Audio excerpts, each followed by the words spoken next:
నేనే ముఖ్యమంత్రిని, నేనే మున్సిపల్ మంత్రిని. ఈ ఎన్నికల ప్రతి ఫలితం నా పనితనానికి గీటురాయి. నేను కష్టపడుతున్నాను, ప్రజలు విశ్వసించి ఖచ్చితంగా 80% ఆశీర్వదిస్తారు. కొన్ని పనులు అయినా కాకపోయినా ప్రయత్నంలో లోపం లేదు. మా వాడు నిజాయితీగానే పనిచేస్తున్నాడు, మా కోసమే పనిచేస్తున్నాడని పేదలు నమ్ముతారని నేను చెప్పిన.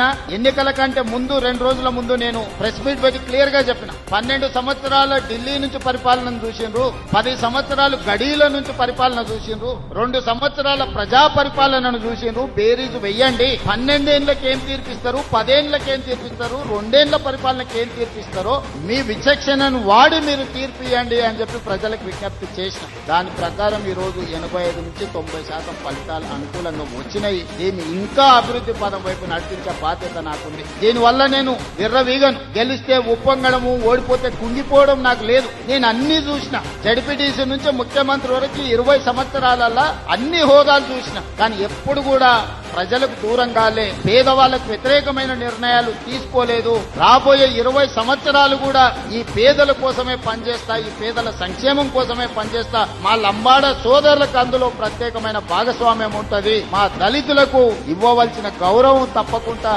ఇస్తాము.